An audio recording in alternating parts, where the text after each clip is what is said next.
Mutual fund, SIP, डेब्ट fund और bond के बारे में चर्चा करेंगे।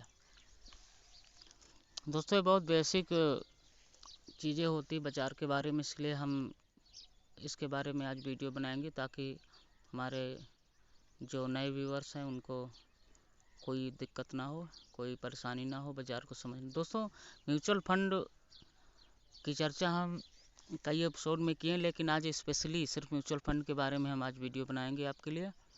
दोस्तों म्यूचुअल फंड जो है ना, एक इंडस्ट्री होती है, एक मतलब कि एक तरह से फंड मैनेजिंग एक तरह से ऑर्गेनाइजेशन होती है, जिसमें सभी लोगों का जो भी म्यूचुअल फंड के थ्रू निवेश करते हैं बाज़ार में, वो सभी म्यूचुअल फंड के थ्रू जा सकते हैं।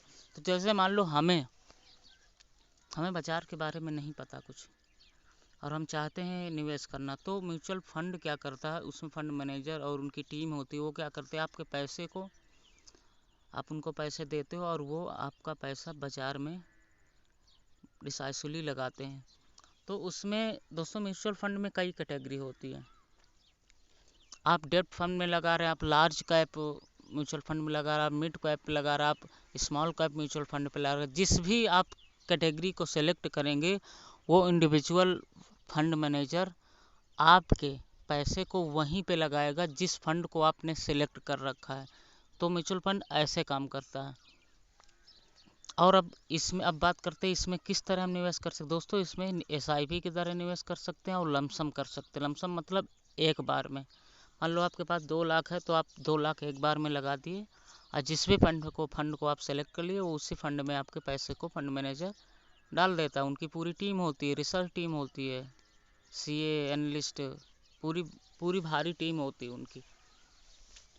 तो जब आपको बाजार नहीं पता तो आप म्यूचुअल फंड के थ्रू आप एसआईपी कर सकते हो, हर monthly basis, weekly basis, daily भी कर सकते हो, ईयरली एसआईपी भी आप कर सकते हो। वैसे ईयरली एसआईपी कोई करता नहीं, वो लमसम ही हो जाता है, एक तरह से इकट्ठा कर देते हैं। तो एसआईपी का मतलब होता है सिस्टमेटिक इन्वेस्टमेंट प्लान। एसआईपी दोस्तों कोई स्ट्रेटजी या कोई फंड की कैटेगरी नहीं है, वो सिर्फ हमारे तुम्हारे पैसे लगाने के ढंग को एसआईपी का नाम दिया गया है, जिसका मतलब यही होता है सिस्टमेटिक इन्वेस्टमेंट प्लान।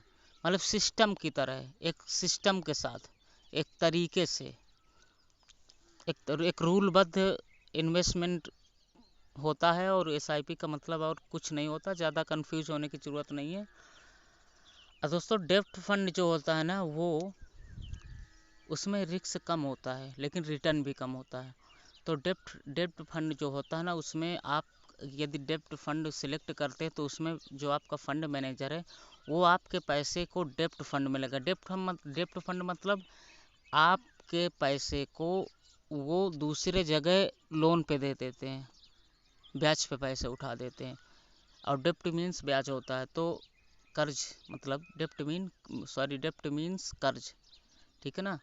तो आपके पैसे को कर्ज दे देता है, वो लोन दे देता है, और उससे जो रिटर्न कमाता है उसमें आपको मिलता है। तो दैट इज डेब्ट फंड। अब म्यूचुअल फंड में क्या क्या कैटेगरी जो हमने बताई, उसमें कितना रिस्क है, कितना रिवार्ड है। तो जो लार्ज कैप होता है दोस्तों, उसमें रिटर्न भी कम होता है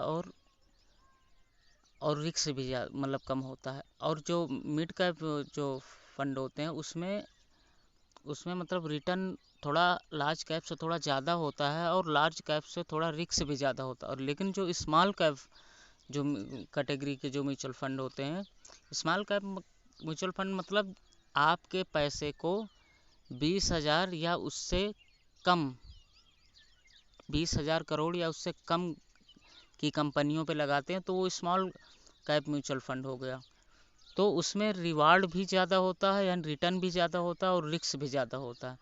लेकिन दोस्तों ओवरऑल लॉन्ग टर्म में रिस्क ज़्यादा नहीं होता, तो आप 10% रिस्क समझ के चलिए। लेकिन दोस्तों अनसर्टेनिटी तो बाज़ार का पार्ट ऑफ द गेम है, इसमें आपको घबराना नहीं है।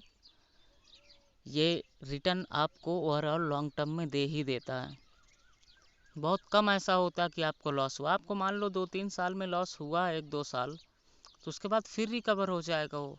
जब आप एसआईपी करते हैं तो जितनी गिरावट आती जाए उतना आप एसआईपी को आप कंटिन्यू करते जाना है, आपको एसआईपी बंद नहीं करनी है। लेकिन दोस्तों अब लोग बोलते हैं कि हमको नहीं पता तो हम म्यूचुअल फंड के थ्रू जाते हैं। लेकिन दोस्तों उनको, जिनको नहीं पता है उनको भी पता करने की ज़रूरत है कि बाज़ार कैसे काम करता है।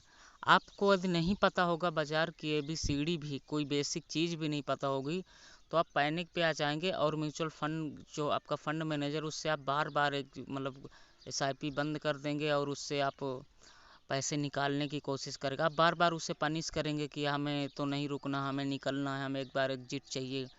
तो इस तरह में क्या ना, फंड मैनेजर भी आपका परेशान होता है।